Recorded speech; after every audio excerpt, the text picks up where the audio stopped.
Hello students, welcome to Edwara. First of all, I would like to introduce myself, Shashank Pathak, faculty of history.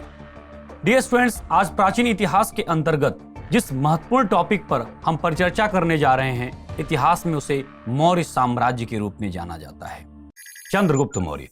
Chandragupta Maurya जिसका शासन काल 322 ईसा पूर्व से लेकर के लगभग 298 ईसा पूर्व देखा जाता है। हालांकि कई इतिहासकारों ने 321 ईसा पूर्व माना, और मैं फिर कह रहा हूं कि प्राचीन इतिहास में एक दो वर्ष ऐसे होते हैं जिनको लेकर के आप डिबेट नहीं कर सकते हैं।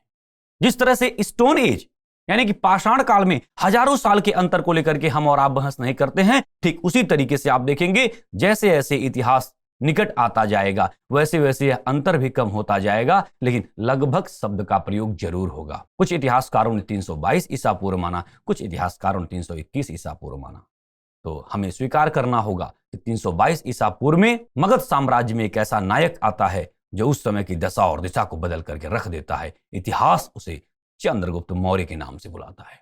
आइए अब हम बात करते हैं विस्तृत रूप से चंद्रगुप्त मौर्य के बारे में। चंद्रगुप्त ने अपने गुरु विष्णुगुप्त अथवा चाणक्य की सहायता से नंदवंश के अंतिम शासक घनानंद को हराकर मौर्य साम्राज्य की स्थापना की। चंद्रगुप्त मौर्य की जाति के बारे में अगर मैं बात करूं तो विद्वानों में एक मत नहीं है, और इस कहानी को आप अच्छे से समझते हैं कि किस तरह से आचार्य चाणक्य यानी कि कौटिल्य यानी कि विष्णुगुप्त ने मगध साम्राज्य के नायक उस समय के घनानंद से नाराज होकर के मगध साम्राज्य की जनता को उसके क्रूर अत्याचारी नियम कानून से निजात दिलाने के लिए उसने जो है एक ऐसे नायक को तलाशा जो तात्कालिक समाज को नई दिशा दे। वह नायक चंद्रगुप्त मौर्य ही था।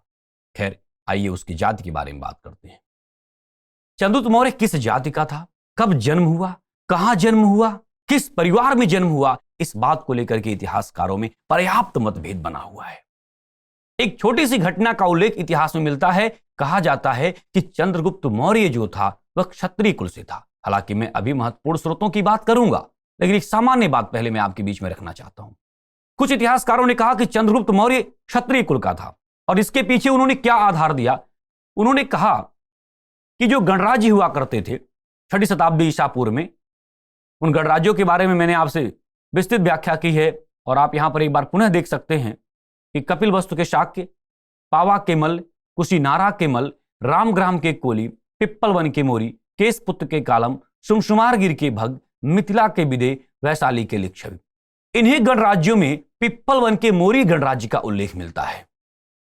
इतिहासकारों का मानना है कि पिप्पलवन के मोरी गणराज्य जो हुआ करते थे वह शाक्य गणराज्य के पड़ोसी हुआ करते थे, और एक बार शाक्य गणराज्य के शासकों ने मोरी गणराज्यों पर आक्रमण कर दिया।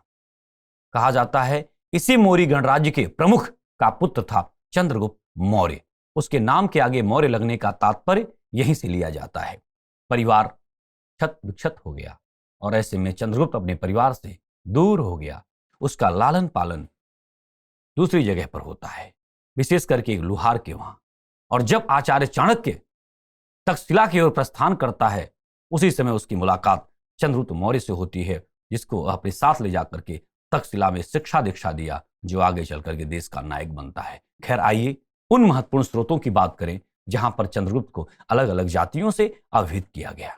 ब्राह्मण साहित्य ने कहा कि चंद्रगुप्त मौर्य शूद्र जाति से था, जबकि बौद्ध एवं जैन साहित्य इन्हें क्षत्रिय कुल में उत्पन्न बताते हैं। यहां पर भी कई सारी महत्वपूर्ण बातें हैं। चूंकि चंद्रगुप्त मौर्य ने जैन धर्म को राजाश्रय दिया, एक महत्वपूर्ण स्थिति में ला करके योगदान दिया, इसलिए यहां पर इस बात को आप समझेंगे कि जैन ग्रंथ जो हैं इसे क्षत्रिय कुल के रूप में बताने में ज्यादा रुचि लेंगे। बौद्ध इसे क्षत्रिय क्यों कहते हैं? क्योंकि आपको याद करना है कि मौर्य साम्राज्य में एक ऐसा शासक जन्म लिया जो भारत ही नहीं समूचे विश्व को एक नई दिशा और दशा दी। शांति का पाठ पढ़ाया सम्राट अशोक, जो कि बौद्ध धर्म को विशेष रूप से राजाश्रय प्रदान किया। इसलिए यहां पर आक्षेप लगता है कि जैन साहित्य और बौद्ध साहित्य इन्हीं कारणों से चंद्रगुप्त मौर्य को उच्च कुल में उत्पन्न मानते हैं। खैर, ब्राह्मण साहित्य शूद्र मानते हैं, जबकि बौद्ध एवं जैन ग्रंथ क्षत्रिय कुल के रूप में इसे बताते हैं। बात अगर मुद्रा राक्षस की जाए, मुद्रा राक्षस में चंद्रगुप्त के लिए वृषल शब्द का प्रयोग किया गया है। विशाखा दत्त कृत इस रचना मुद्रा राक्षस में चंद्रगुप्त को वृषल कहा गया है, यानी कि निम्न जाति का बताया गया है। वही मौर्य साम्राज्य के ऊपर सबसे बेहतर रिसर्च रोमिला थापर का हुआ, जिसके अनुसार चंद्रगुप्त निम्न वर्ण का था। तो यहां पर रोमिला थापर के अनुसार चंद्रगुप्त निम्न वर्ण का था, मुद्रा राक्षस के अनुसार चंद्रगुप्त वृषल यानी कि निम्न वर्ण का था, ब्राह्मण साहित्य के अनुसार चंद्रगुप्त शूद्र वंश का था, शूद्र वर्ण का था, जबकि बौद्ध एवं जैन इसे क्षत्रिय मानते हैं। खैर, इस विवाद में हमें नहीं पड़ना है। अगर कभी भी आपकी परीक्षा में प्रश्न आए तो जरूर इन मतों को ध्यान में रख करके आपका उत्तर चयन होना चाहिए। बात हम यूनानी इतिहासकारों की करें। यूनानी इतिहासकार, विशेष करके यूनानी लोगों द्वारा चंद्रगुप्त को सैंड्रोकोट्स तथा एंड्रोकोट्स के रूप में जाना गया। चंद्रगुप्त का सलाहकार एवं संरक्षक के रूप में आचार्य कौटिल्य को माना जाता था। यहां पर एक बात और मैं आपसे कहना चाहता हूं।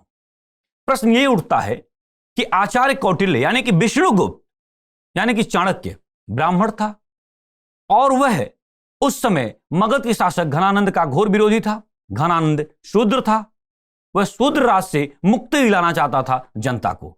अगर चंद्रगुप्त शूद्र जाति से होता तो आचार्य चाणक्य उसे क्यों अपना राजा मानता?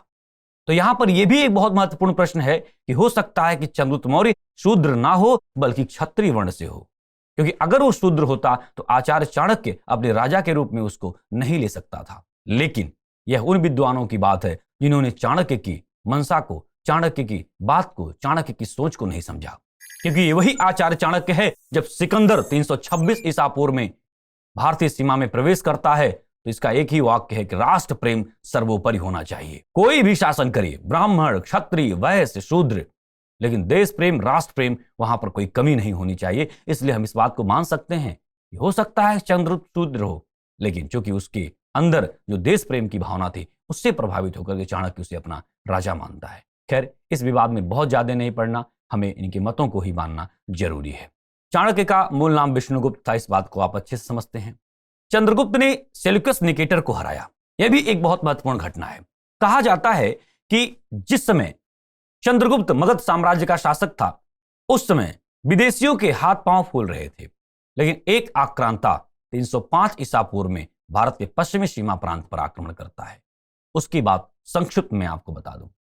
कहा जाता है कि जब 325 ईसा पूर्व के आसपास सिकंदर भारत से प्रस्थान किया, लगभग 19 महीने रहने के बाद, उस समय तक सिकंदर ने भारत के विजित राज्यों को 4 प्रांतों में विभाजित कर दिया और ये जो विजित राज्य थे ये पश्चिमोत्तर सीमा प्रांत में थे।